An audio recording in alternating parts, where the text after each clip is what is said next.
En la actualidad necesitamos respuestas claras y concretas para enfrentar a la sociedad en que nos toca vivir.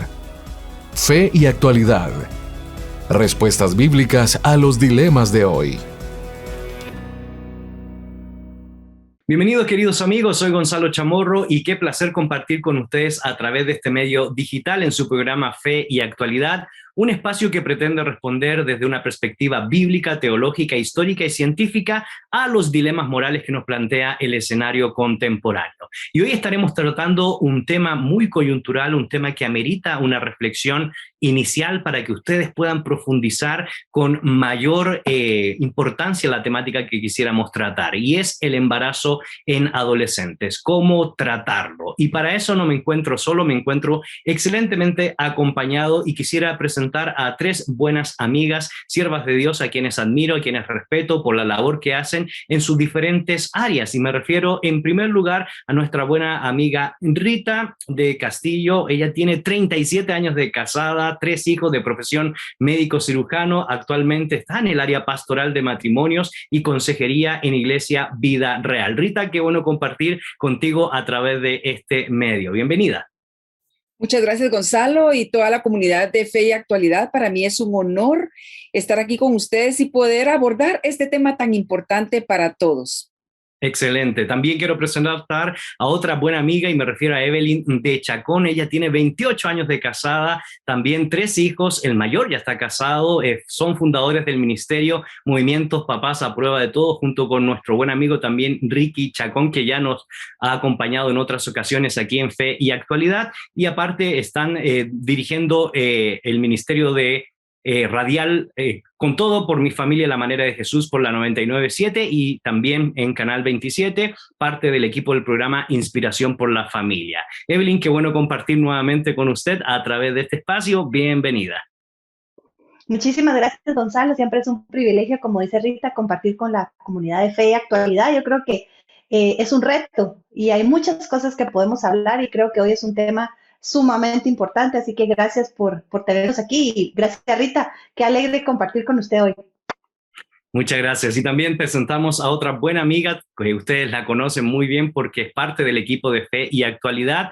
Ella es licenciada en Teología con especialización en Consejería, posee también una maestría en Consejería Cristiana y, por supuesto, es miembro del equipo del Instituto Crux. Me refiero a Sharon Herrera. Sharon, bienvenida a este espacio. Qué bueno compartir junto contigo.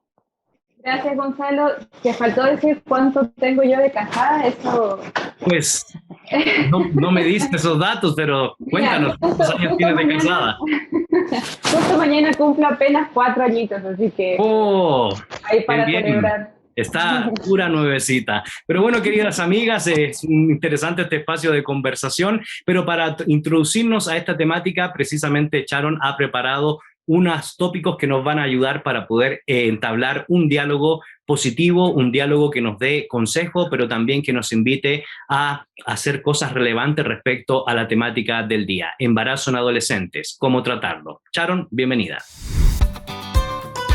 El tema del día. De acuerdo a la Organización Mundial de la Salud, anualmente alrededor de 16 millones de niñas de entre 15 y 19 años dan a luz. Esa cifra significa el 11% de todos los nacidos en el mundo. En América Latina, por cada 1,000 nacimientos que ocurren, 74 provienen de mujeres adolescentes. Las muertes relativas al embarazo y al parto representan la causa número 1 de muerte en mujeres de 15 a 19 años de edad en todo el mundo, con casi 70,000 muertes anuales. Al menos 2 millones de mujeres jóvenes, como consecuencia del embarazo y el parto, desarrollan una enfermedad crónica o una discapacidad que puede hacerles padecer sufrimiento de por vida, vergüenza o abandono. Las mujeres primerizas más jóvenes físicamente inmaduras y a menudo con pocos recursos tienen el mayor riesgo. Muchas adolescentes se casan, quedan embarazadas y tienen hijos antes de estar lo suficientemente maduras física, emocional y socialmente para ser madres. Pero, casadas o no, las adolescentes quedan embarazadas por diferentes motivos. Ante la falta de una relación afectiva de pareja, es indudable que será excepcional si el joven varón asume la paternidad responsablemente. En un gran porcentaje, este abandona totalmente el rol de padre. La sola idea de asumir la paternidad los llena de sentimientos atemorizantes. Muchos de ellos no desean tampoco abandonar su ritmo de vida adolescente para desempeñar un papel que no han buscado. Poco se sabe sobre lo que pasa en el varón que va a ser padre, pues en él todo parece transcurrir como si nada hubiera pasado, pero no suele ser así. Sea cual fuera el resultado de un embarazo no deseado, el joven no queda indemne. Cuando se ha producido un embarazo precoz, ninguna salida es sencilla. Por lo tanto, obremos antes. Las personas tienen que aprender sobre sexualidad desde la niñez y sobre el embarazo y la anticoncepción desde antes de iniciarse sexualmente, es decir, entre el fin de la niñez y el inicio de la pubertad. Si quieres conocer más del tema, no te pierdas este excelente programa. Síguenos en nuestras redes sociales, búscanos como Fe y Actualidad. El tema del día. Gracias, Sharon, por darnos ciertos lineamientos para trabajar la temática sobre el embarazo en adolescentes. Y una de las cosas interesantes, Rita, y estábamos hablando fuera de micrófono, es que cuando uno estudia este tema a la luz de la antigüedad clásica, a la luz de los tiempos de Jesús, era muy normal que una niña, una adolescente a los 12, 13 años o después de su menstruación fuera objeto de intercambio para matrimonio. Y, por ejemplo, Plinio el Viejo o Marcial, el famoso historiador romano, se lamentaba de que su primera esposa falleciera a los 13 años por causa del embarazo, y era algo muy común en la antigüedad clásica, en los tiempos de Jesús. Pero es cambiando de los tiempos, y por eso uno de los primeros elementos que quisiéramos traer a la mesa para poner en contexto a nuestra comunidad virtual, a nuestra audiencia, es desde tu perspectiva, Rita, ¿cuáles crees que son las principales causas de los embarazos en adolescentes?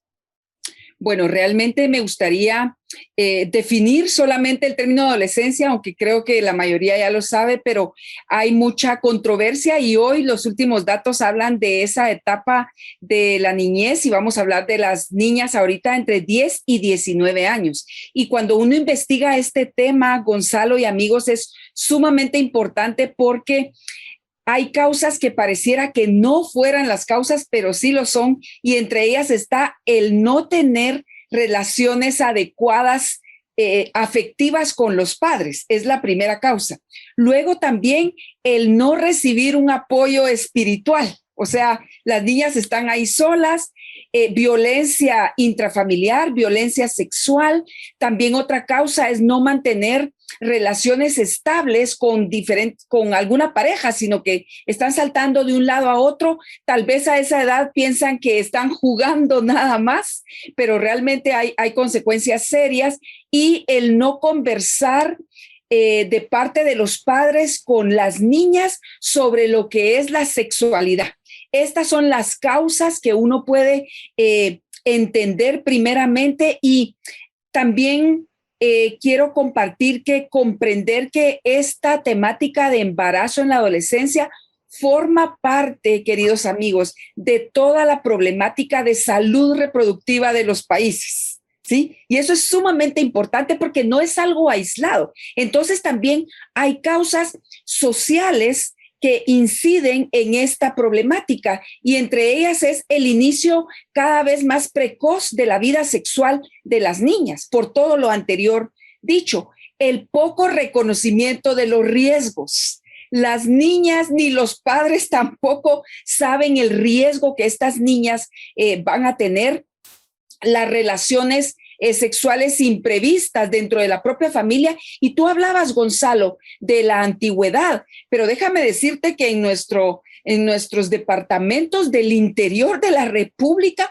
aún se está viviendo tristemente esa situación, porque entonces nuestras niñas del interior, media vez, como tú decías, tienen su primera menstruación, asocian con que están aptas para procrear. Y eso es completamente diferente. La primera menstruación es preparando todo el aparato reproductor de la mujer, o sea, todavía no está maduro. De hecho, es la primera señal, voy a decir, de que eso empieza a formarse, no a formarse, a madurar para estar lista para esta situación. Entonces, en el interior de la República vemos esto. Estas niñas ya son ofrecidas, son vendidas a cambio de terrenos, a Correcto. Cambio de animales. O sea, esto también lo estamos viviendo en nuestra sociedad y entonces por eso decimos que es todo un problema también social. Hay poco conocimiento también de los métodos anticonceptivos y como para qué sirven, ¿verdad? Y es sumamente traumático entender la estadística. Y la ONG del Save the Children habla de que cada año nacen 13 millones de niños y niñas de mujeres menores de 20 años. Y solo quiero compartir este dato porque es sumamente importante y va como causa de esta problemática. El 30 de septiembre del 2020, la asociación CIPRONDENI, que es el Observatorio del Cumplimiento de los Derechos de la Niñez y Adolescencia, aquí en Guatemala, dio los datos que se registraban en el 2020 11 embarazos cada día en niñas cuyas edades estaban entre 10 y 14 años, ¿sí? Y entonces, una realidad compleja. Por supuesto que sí, y por eso es que yo no soy estadista, pero realmente ver esos números nos habla de una realidad, ¿sí? También CEPAL tiró sus datos y hablaba que en el año 2009 se registraron 41,429 casos. En el 2010 la cifra subió a 45,048. En el 2011 49,231 y en el 2012, que ahí me voy a quedar, 59,004. Entonces, estamos viendo, Gonzalo y queridos amigos, es una problemática muy, muy compleja la que estamos hablando el día de hoy.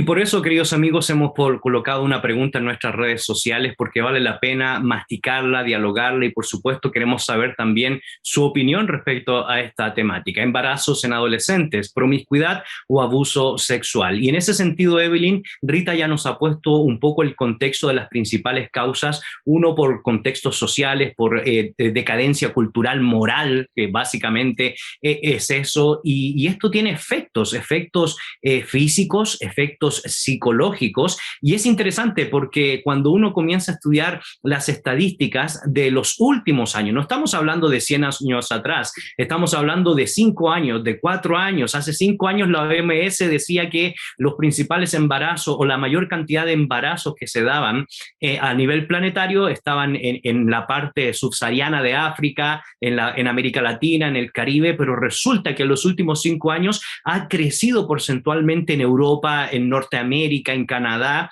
increíblemente el embarazo de adolescentes, sea por maltrato, opresión, o sea por esa promiscuidad causada por la ausencia de moral o por la ausencia de una cultura que nos permita tener una correcta educación sexual. En ese sentido, Evelyn, ¿cuáles crees tú que son los efectos físicos y psicológicos que deja un embarazo en adolescentes? Gracias, Gonzalo. Definitivamente hay cosas que se han ido viendo con el paso de los años. Físicamente, bueno, Rita es la profesional en esto y sabrá, pero cuando una mujer menstrua por primera vez, como dice Rita, eso no significa que su cuerpo ya esté preparado para poder tener un embarazo, solo significa que está comenzando a ensayar, su cuerpo está madurando, están corriendo una cantidad de hormonas que hacen madurar otras partes de su cuerpo. Realmente una mujer no está preparada para tener un bebé, tal vez hasta ir terminando la adolescencia, cerca de los 18, 20 años, ya el cuerpo de una mujer está mejor preparado para eso. O sea, el embarazo realmente es un proceso muy demandante de una mujer. Entonces, definitivamente las secuelas que pueden quedar en una niña de 10, 12 años son tremendamente graves físicamente. Hay una una destrucción de todo su sistema óseo, ¿verdad? La cantidad de calcio que requiere un embarazo es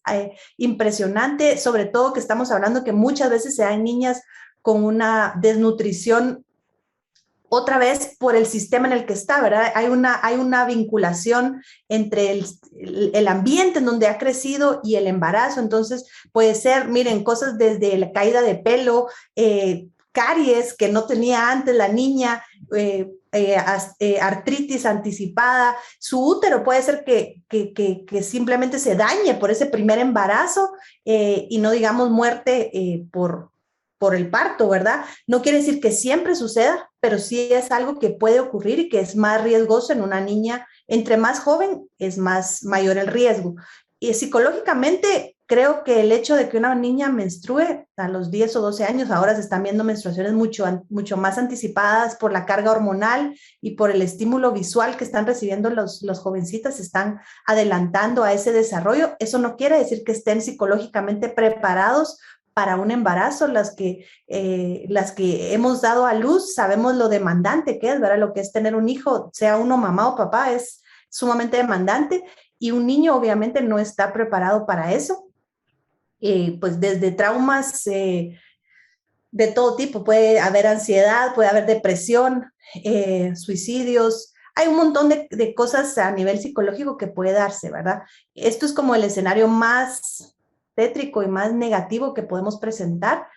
No porque haya ocurrido en el pasado está bien, ¿verdad? Gonzalo decía muy bien que hace 1500 años o 2000 años era muy común. En esta etapa ni siquiera se consideraba la adolescencia como una etapa de la vida del humano, ¿verdad? Es algo más relativo, es nuevo. Entonces, un embarazo en la adolescencia ni siquiera tenía idea de qué significaba eso. Eras o niño o mujer. De hecho, uno lee tan simple los pasajes como dejen que los niños vengan a mí, cuando el Señor Jesucristo plantea eso a los discípulos, y uno dice, bueno, ¿qué de extraño tiene? Bueno, es que en la cultura clásica un niño no valía mucho como una mujer. Y es interesante, queridas amigas, porque yo quisiera también plantear esta pregunta. Vamos a hacer una pausa, Sharon, pero te la dejo planteada, porque a mí sí me interesa conocer y saber, para que nuestra audiencia, nuestra comunidad virtual pueda enterarse cómo ha sido tratado esta temática, no solo a nivel sociopolítico, sociocultural, sino me interesa mucho que tú nos pudieras dar algunos lineamientos de cómo crees tú que se ha tratado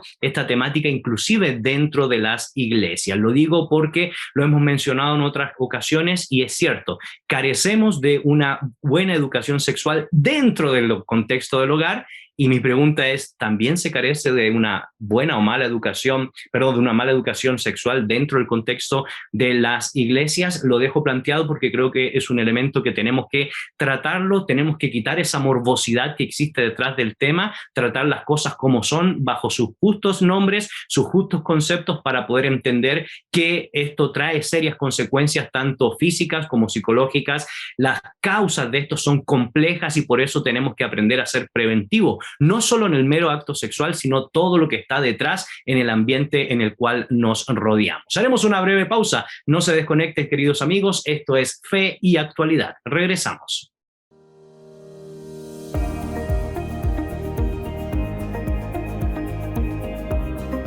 Regresamos.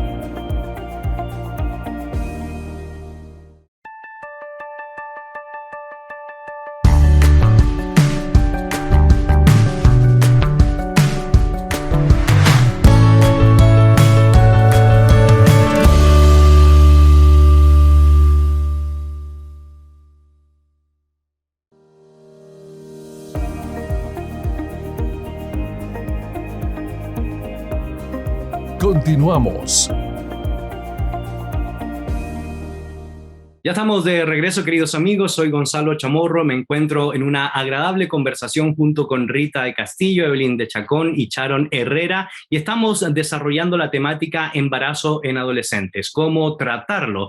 Y la pregunta que hemos colocado en nuestras redes sociales es: embarazo de adolescentes, promiscuidad o abuso sexual. Nos encantaría poder escuchar y leer y sobre todo analizar sus respuestas a esta pregunta, porque creo yo que es de suma relevancia, de suma importancia, debido debido a que no es un problema resuelto, cuanto más hoy se está volviendo más complejo por diferentes circunstancias que ya han sido mencionadas, en cuanto a causas, en cuanto a efectos y en cuanto al trato, que era la pregunta, Sharon, que yo te hacía antes de la pausa. Desde tu perspectiva, lo que has encontrado en tus lecturas, en tus procesos de consejería, ¿cómo crees tú que se ha tratado esta temática mayoritariamente dentro del contexto de nuestras iglesias cristianas? Claro, Gonzalo, me parece una pregunta muy oportuna y creo que antes de responderla tenemos que entender que estamos tratando con el mundo del adolescente, ¿verdad? Porque estamos hablando de un embarazo precoz, no estamos hablando ya de una mujer madura física, emocionalmente, o de un matrimonio, de una pareja, sino que estamos hablando de un adolescente. Y en la nueva cultura que se maneja dentro de este mundo de la adolescencia es que tenemos la idea de probar lo nuevo, de saber, de entender la experiencia, ¿verdad? De conocerla, de ir y saber de qué se trata lo que me están vendiendo afuera.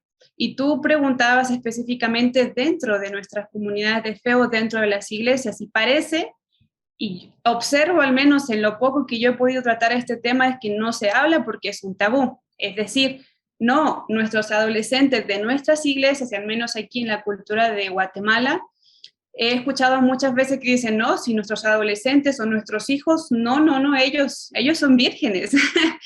Ellos no luchan con eso, ellos como son cristianos, ellos están bien guardaditos para el matrimonio y ellos no han tenido ninguna relación sexual o no han probado, ¿verdad? Y curiosamente, investigando un poquito acerca de este tema, las estadísticas, al menos en Paraguay y Argentina, ¿verdad? Sería muy bueno entender las estadísticas de Guatemala, pero al menos en Paraguay y Argentina, en 1.425 jóvenes evangélicos, ¿verdad? Y vamos a dejar un poquito lo que comúnmente se dicen los de afuera, ¿verdad? Los del mundo. Hablamos del mundo evangélico. 1.425 jóvenes dijeron que al menos el 10% de esta cantidad de cristianos menores de 15 años han experimentado sexualmente al menos una vez. El 27% entre los 15, los 20 años, el 48% entre los 21 y 25, y así se eleva el siguiente porcentaje. Entonces, mi pregunta es, si esta cantidad es real y si esto sucede en Argentina y Paraguay, ¿qué tan lejos estamos aquí en Guatemala? Es decir, ¿qué tan lejos está esta realidad de que nuestros jóvenes adolescentes sí estén practicando una relación sexual antes del matrimonio y en su adolescencia? Entonces, cuando hablamos con los líderes, cuando hablamos con los pastores de las iglesias, cuando hablamos con los pastores de estos adolescentes, ¿qué ocurre? Cuando hablamos con las familias o los padres, ¿cómo se trata este tema? Como algo tabú, porque creemos que ellos no están luchando con eso o que no es algo real en su cuerpo o que por el simplemente de haber orado, de leer la Biblia, de asistir a todos los grupos de jóvenes por haber, a todos los conciertos, por estar en un colegio cristiano, mi hijo, mi adolescente no lucha con eso. Pero las estadísticas nos muestran otra realidad. Su hijo, su adolescente, el adolescente que está en esa iglesia, y ahora pues que es virtual, sí lucha con eso y probablemente un porcentaje muy real de todas nuestras iglesias a las que asistimos sí han tenido contacto con el sexo antes del matrimonio y durante la adolescencia. Entonces, ¿cómo lo tratamos? Condenando, juzgando, ¿verdad? Condenando a los padres que no han estado presentes en la vida de estos adolescentes, condenando el mundo de las adolescentes y como adultos decimos, ay, es que es un adolescente, yo en mi tiempo era, o yo en mi tiempo lo trataba así, o yo en mi tiempo trabajaba con, pero no conocemos el mundo del adolescente de hoy, no entendemos su mente, no entendemos esa conexión, incluso yo creo que ya es cerebral o vínculo que tiene con las redes sociales. Y entonces la única forma en cómo lo tratamos es simplemente condenando en caso de que ya se tuvo una relación sexual o incluso la pareja o la chica pues ya está embarazada, simplemente condenamos, pero no tenemos un abordaje de sanidad, un abordaje de acompañamiento, un abordaje de un proceso, ¿verdad? Donde estemos con la adolescente, sino más bien es un proceso de juzgar, un proceso de decir dónde estuvo el padre, un proceso de decir, bueno, ahora tú tienes que casar con quien te dejó embarazada, y ahora tú tienes que formar un matrimonio, Y bueno, eso es un caos, porque sabemos que el matrimonio simplemente no funciona así porque te quedas embarazada, tienes que casarte con la persona, ¿verdad? A veces esos matrimonios acaban peor.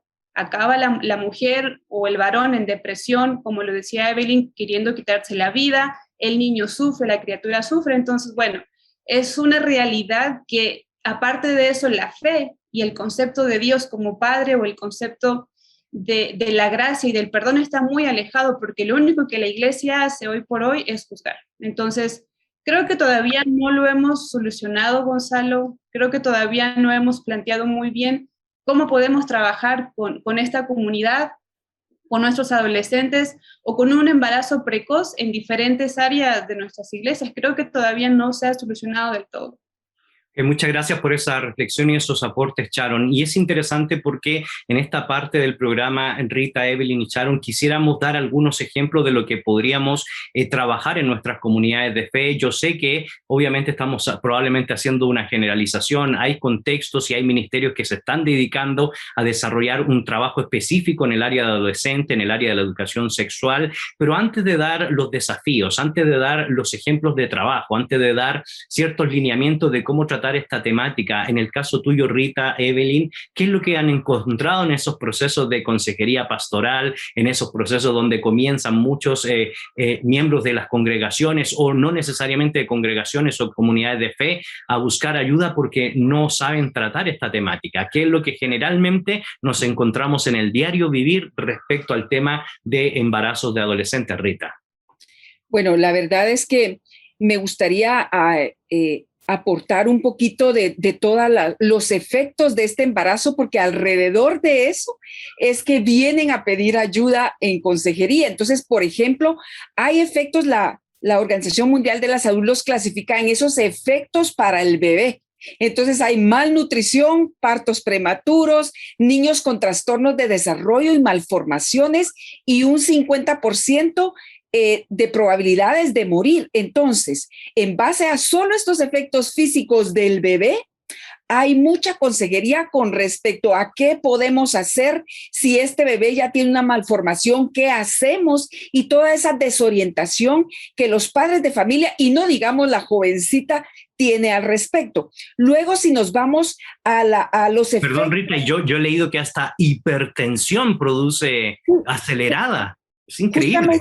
Justamente iba a hablar de los efectos en la mamá, porque son en el feto o en el bebé, en la mamá, lo que tú decías, una preeclampsia, que es ¿verdad? Aumento de la presión arterial. También hay una fístula obstétrica, esto quiere decir que da un agujero en la matriz de la joven que se comunica con el intestino. Entonces ahí ya hay un montón de problemas en su organismo. Luego puede perder la vida, ¿sí? Abortos clandestinos, porque como bien decía Sharon, la iglesia no hemos acompañado estos casos, no hay esperanza, solo hay señalamiento. Entonces, una de los como soluciones que la joven primeramente tiene de familiares o de la pareja que la dejó es un aborto. Entonces, esos abortos clandestinos que van a terminar en muerte. Luego, si nos vamos a los efectos psicológicos, hay abandono de estudios, ¿sí? Hay ese abandono en cuanto a su núcleo de amigos. Hay problemas como mantener las relaciones interpersonales, porque muchos papás ya no quieren que su hijo se junte con la niña embarazada porque la va a mal aconsejar, ¿sí? Entonces, la niña sufre también de ser apartada de sus estudios. Sus sueños quedan truncados. Entonces, a consejería van estas jovencitas devastadas. El común denominador es: ya mi vida se terminó, ¿sí? Por todas estas situaciones. Y luego, si nos vamos a nivel espiritual, que a veces creemos entender mucho, los efectos de un embarazo en adolescente es culpa, es juicio, es baja autoestima porque ya no servís para nada, los papás diciendo me traicionaste, pusiste en mal mi apellido, pusiste en mal mi liderazgo religioso y todas esas situaciones. Hay soledad y hay vergüenza. Entonces, ¿qué viene a consejería estas jovencitas? Generalmente vienen con problemas de depresión, de soledad y de suicidio. A veces el primer como contacto que tienen tal vez con una consejera, si es que la buscan o más bien las mandan obligadas, es ya para qué quiero mi vida. ¿Sí? Claro.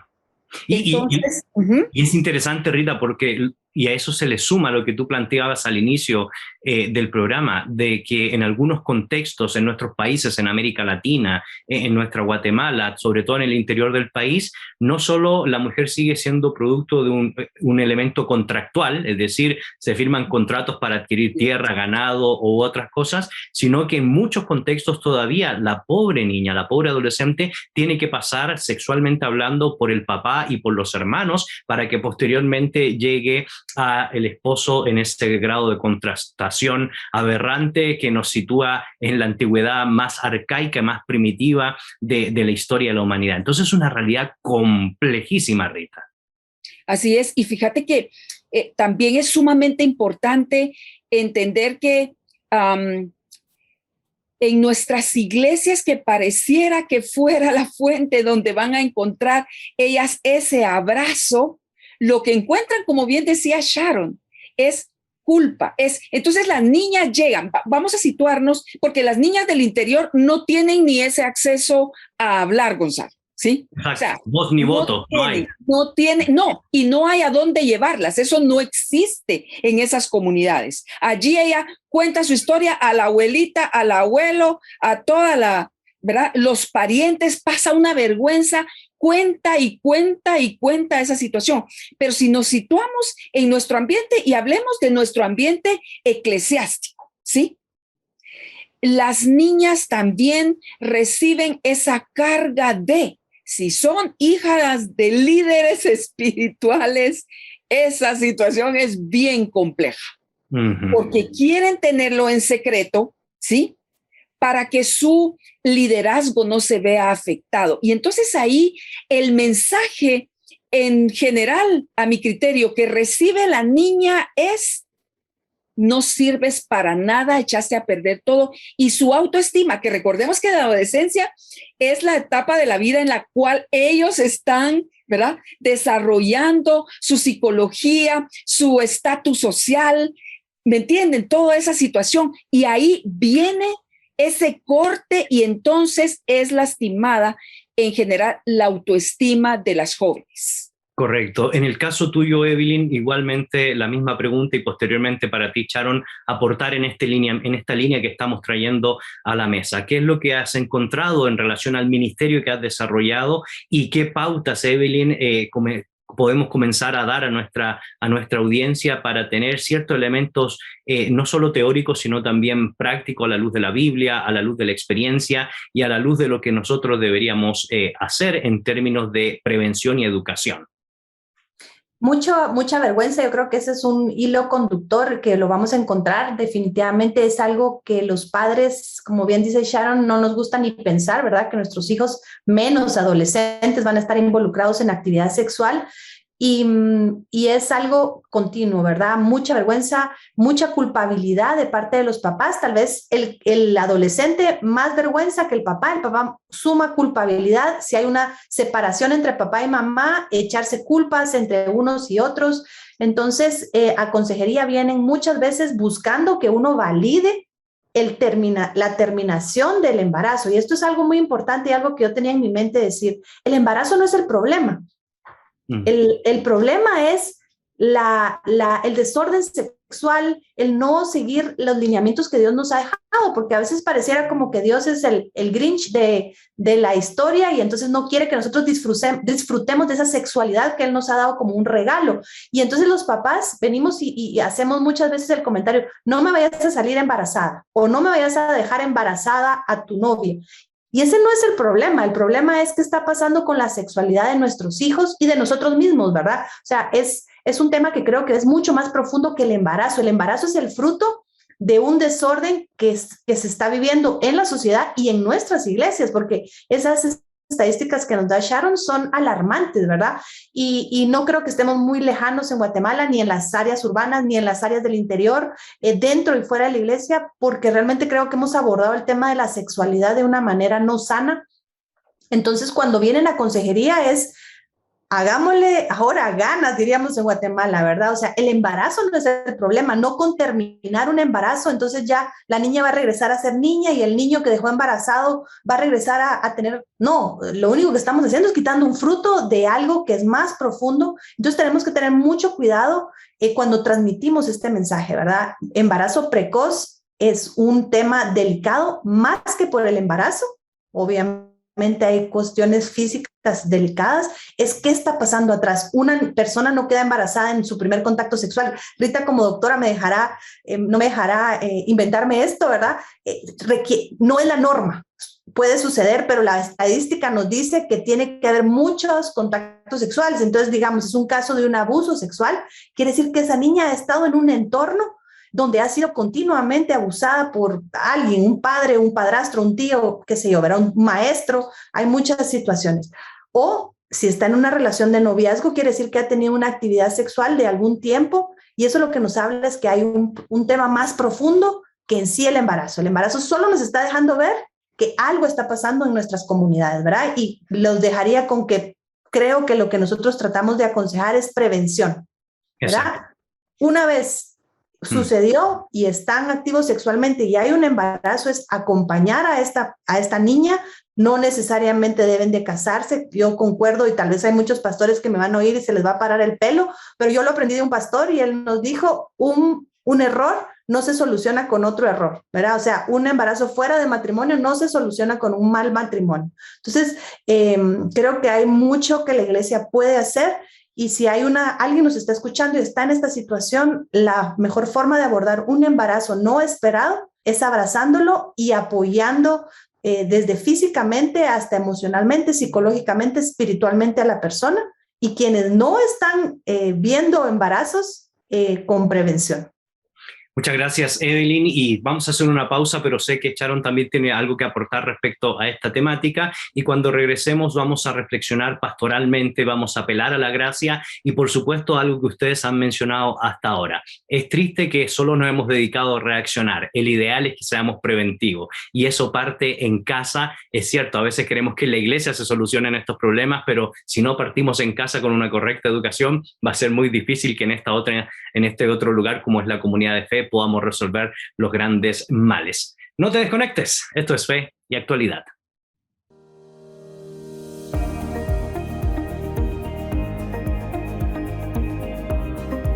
Regresamos.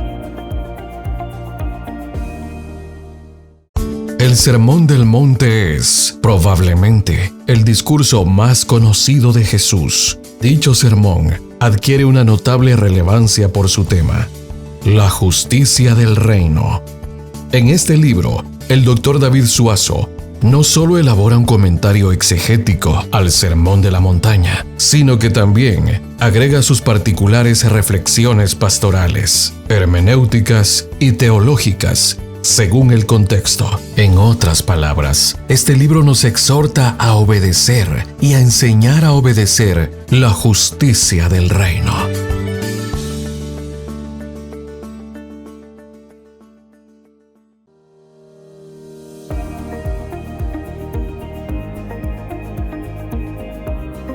Continuamos.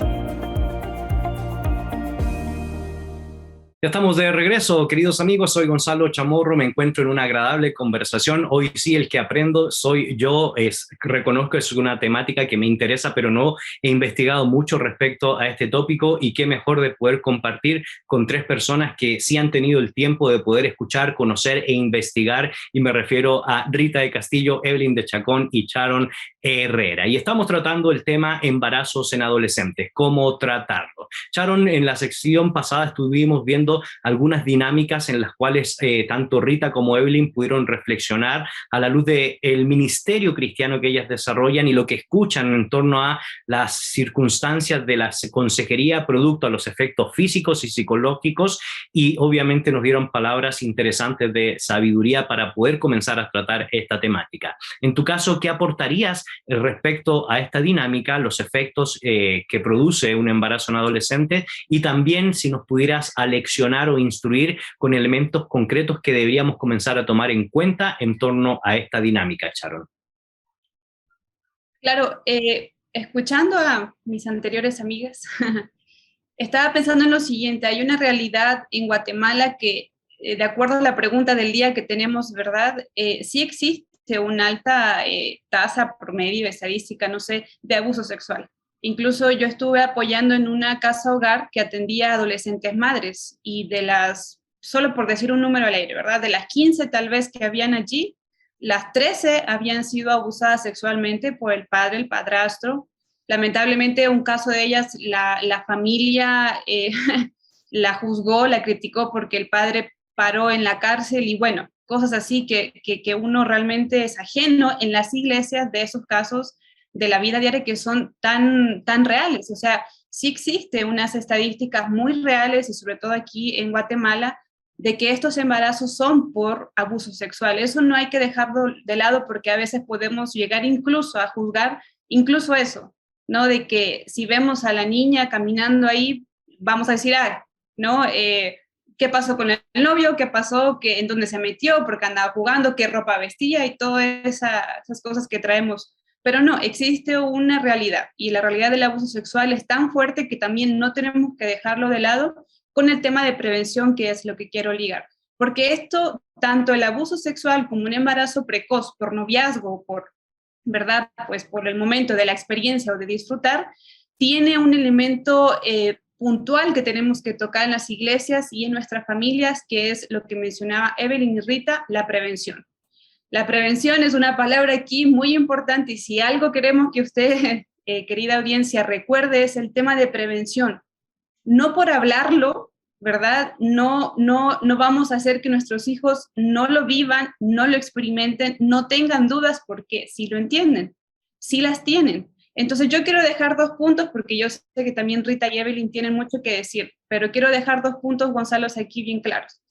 El primero es: entendamos y conozcamos la cultura del adolescente de hoy. Todos nosotros fuimos adolescentes en algún momento de los años, ¿verdad? No es lo mismo una conexión que tienen los adolescentes hoy con las redes, y que eso les genere una autoestima, una baja autoestima, una conexión con la persona que le está diciendo cómo debe vestir, cómo debe ser, cómo debe comportarse, es algo que nosotros no vamos a entender, pero que ellos sí están padeciendo, y es cómo se está definiendo hoy la adolescencia.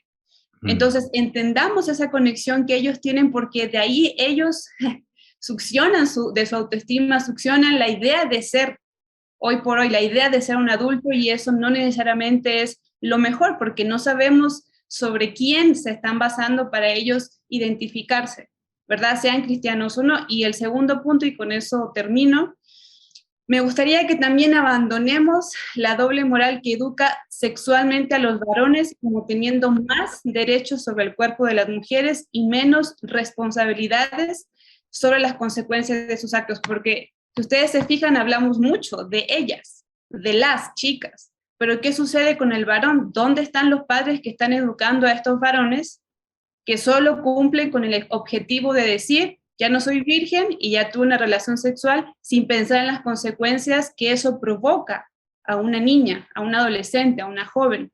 Entonces, creo que esa es mi mayor preocupación, la educación que estamos teniendo con el varón de nuestra iglesia, con ese adolescente que está luchando también con su sexualidad, y yo creo que Rita nos puede dar una clase aquí de horas acerca de cómo es el mundo sexual de los varones, pero creo que eso no se vive en la iglesia. Es más, acusamos a la señorita, y al varón parece que lo dejamos libre, cuando todo el mundo sabe que para que exista un embarazo tiene que haber un esperma y un óvulo, ¿verdad? Entonces, creo que esos serían mis 2 aportes. Muchas gracias, Sharon. Excelentes aportes. Rita y Evelyn, desafíos finales. Rita.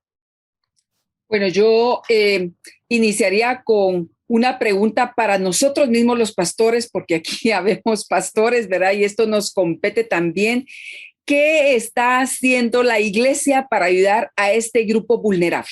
Y hoy estamos aprendiendo que este es un grupo vulnerable. Y muchas iglesias, yo busqué a ustedes programas en las iglesias para hacer esto y no hay.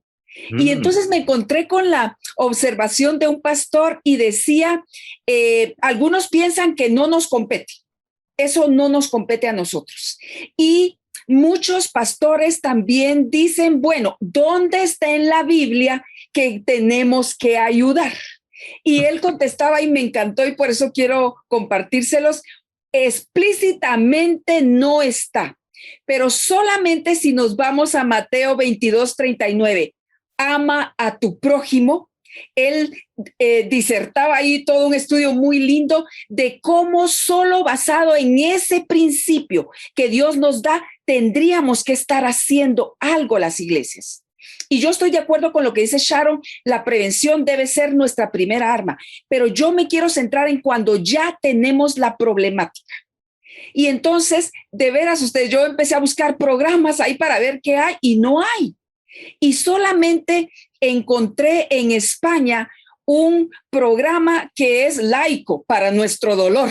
Lo digo así porque, ¿verdad? Somos pastores, entonces, pero en las iglesias no hay. Y entonces ellos hablaban de cosas tan puntuales como decía, celebre la vida. O sea, dejemos por un lado, como bien decía Evelyn, esto es otra problemática, pero ya tenemos aquí la situación. Las iglesias debemos de celebrar la vida. A veces vamos a ser los únicos que vamos a poder apoyar a esa joven, ¿sí? Y si nos llamamos pro vida, tenemos que estar hablando también de cubrir esa vida independientemente de cómo haya sido engendrado. Luego, otro punto que ellos hablan es incorpore a los padres del adolescente en la vida de la iglesia, atráigalos, ¿sí?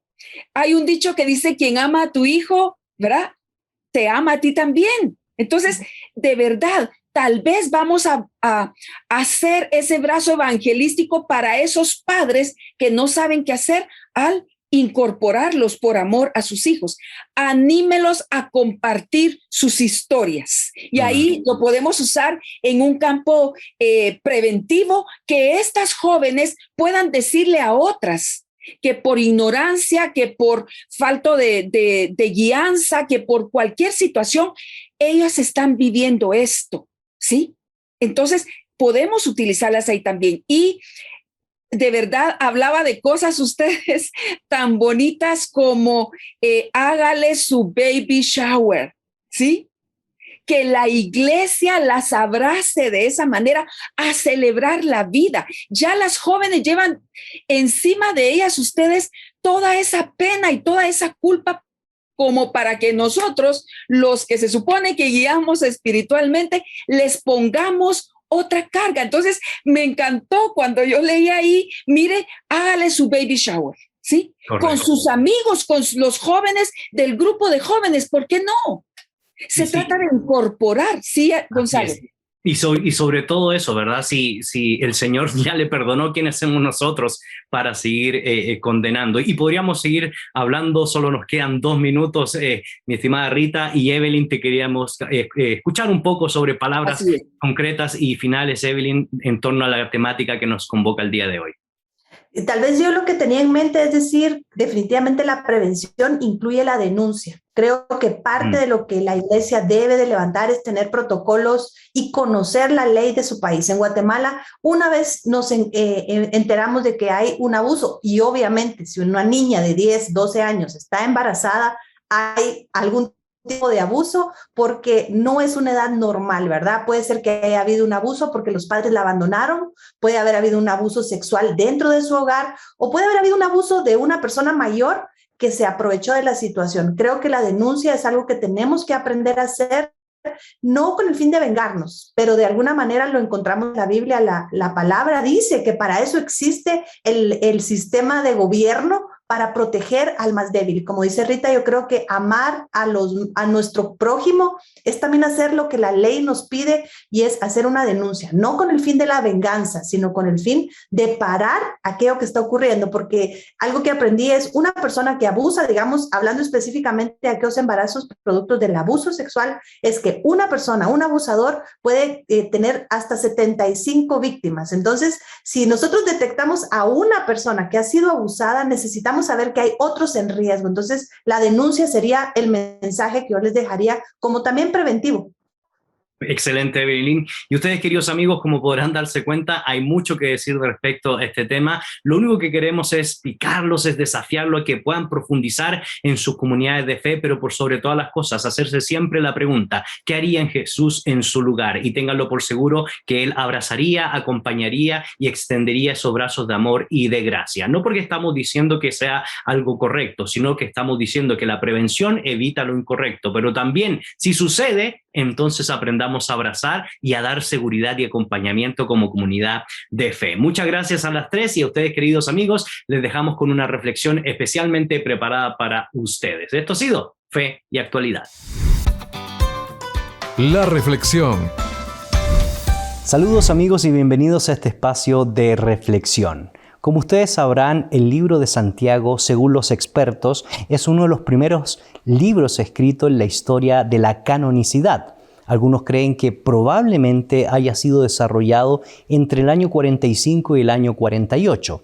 Las conclusiones de esto es que no podemos olvidarnos que Jacobo, el hermano del Señor Jesucristo, fue uno de los líderes importantes en la iglesia de Jerusalén. Es más, el propio libro de Lucas, Hechos capítulo 15, nos sostiene que él fue el dirigente que llevó a cabo el famoso concilio donde se establecieron ciertos patrones importantes para el cristianismo, específicamente el tema de la circuncisión, el tema judaizante, el tema de cuáles deberían ser las prácticas de los gentiles que se incorporaban al cristianismo y rechazar todos esos ritualismos que existían en la tradición judía. Así que estamos hablando de alguien que no solo era hermano del Señor, no solo había sido testigo ocular del ministerio de Jesús, sino también alguien que en primera instancia era un poco incrédulo y que posteriormente, al ver los milagros y la resurrección de nuestro Señor, se constituyó en el líder de la iglesia de Jerusalén. Y los primeros 10 años no solo tenemos que hablar de Pedro, sino también tenemos que hablar de Jacobo como aquellos estandartes de la fe judeo-cristiana y específicamente de la proclamación del Evangelio. En medio de eso entonces se escribe esta carta, esta epístola para los judíos de la diáspora y específicamente judíos cristianos que según la tradición histórica desde Clemente de Alejandría se constituían en aquellos cristianos que llegan a la predicación de Pedro en Pentecostés, Hechos capítulo 2, reciben a Jesús como su Salvador y luego vuelven a sus diferentes lugares en el vasto imperio romano. Y específicamente entonces esta carta, que se convierte de carácter universal, va dirigido para resolver ciertos elementos, ciertas problemáticas que se estaban dando en la comunidad de fe. Son los primeros patrones morales, son las primeras normas que se están estableciendo dentro del contexto de la iglesia. En medio de eso, Santiago, que también utiliza la literatura sapiencial porque nos habla mucho de sabiduría, nos enseña cómo debe ser el comportamiento del creyente. Comportamiento que debe estar marcado por un fuerte conocimiento de la palabra de Dios, comportamiento que debe estar marcado por una fuerte apreciación de la moral, en este contexto la moral establecida por el Señor, y por supuesto marcado por la esperanza cristiana. En medio de eso, también como hoy, las circunstancias no eran fáciles, habían complejidades. De hecho, la persecución de parte del Sanedrín ya no solo era en Jerusalén, sino que también se había proclamado de que todo judío radical que representara los altos ideales del Sanedrín de esa época se debería constituir en un acusador de aquella secta que había surgido para ellos en Galilea y que algunos comenzaban a llamar la secta del Galileo o la secta cristiana que posteriormente se popularizaría en el siglo I. Pues bueno, cómo ser victorioso es el tema que yo quisiera traer a colación a la luz del libro de Santiago, y específicamente cómo ser victorioso en medio de las pruebas. Y lo digo porque la temática general de esta epístola es precisamente cómo poder vencer las pruebas, tentaciones, cómo adquirir la verdadera sabiduría, y finalmente no podemos dejar de lado que este es uno de los mejores libros que nos relata cómo es el destino del ser humano a la luz de la sabiduría divina. Y el capítulo 1 de la epístola de Santiago nos enseña por lo menos 3 principios fundamentales de cómo adquirir la victoria en medio de la prueba, en medio de la tentación, en medio de la tribulación. Es decir, cómo salir victorioso bajo esas circunstancias. En primer lugar, lo que yo veo en el texto bíblico es que la victoria se da a aquellos que se constituyen en siervos de Dios. No se olvide que en esa época la palabra que se utilizaba para ser un siervo de Dios o un esclavo literalmente de Dios era el término doulos. Y aquellos que se constituían en siervo de Dios automáticamente pasaban a ser victoriosos bajo los planes de Dios. Es interesante que en el verso 2, verso 3, aprendemos por lo menos 3 principios que yo quisiera compartirlo con cada uno de ustedes. El primero de ellos es que la prueba produce gozo. Verso 2 dice lo siguiente: hermanos míos, tened por sumo gozo cuando os halléis en diversas pruebas. Así que ese es el primer elemento que todo servidor, que todo creyente, que todo hermano en este contexto, la comunidad judía cristiana de la diáspora, debe entender para salir victorioso en la vida. La prueba produce gozo. Segundo, la prueba refuerza la fe. Verso 3. Y mire lo que dice el texto: sabiendo que la prueba de vuestra fe produce paciencia. Y ese es el tercer elemento que encontramos para aquellos siervos de Dios que van a salir victoriosos en medio de las tribulaciones o en medio de la prueba que pueda estar pasando. Genera paciencia. 3 cosas fundamentales veo yo en este versículo. La prueba produce gozo, la prueba refuerza la fe y la prueba genera paciencia. En segundo lugar, quisiera compartir un segundo principio que veo yo en el texto bíblico, y es que la victoria no solo se da para aquellos que se constituyen en siervos de Dios, sino también la victoria se da para aquellas personas que son cabales, es decir, que tienen una correcta calidad de vida. Verso 4, que adquieren la sabiduría con una petición sincera del corazón. Verso 5, y que tienen seguridad de la respuesta de Dios. Y eso es lo que encontramos en el texto bíblico. Si alguno tiene falta de sabiduría, pídala a Dios, el cual será dada a todos abundantemente. Y finalmente, un tercer elemento que yo quisiera compartir de manera breve es que la victoria se da con la corona de vida.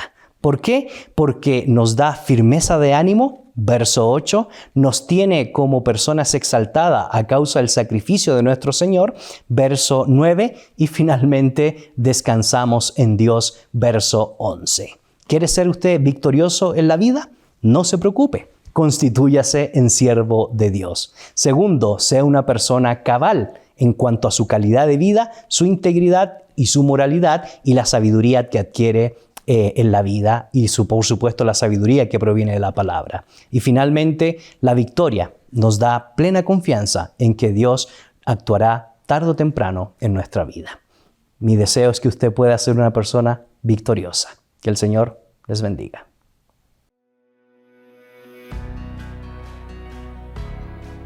En la actualidad necesitamos respuestas claras y concretas para enfrentar a la sociedad en que nos toca vivir. Fe y actualidad. Respuestas bíblicas a los dilemas de hoy.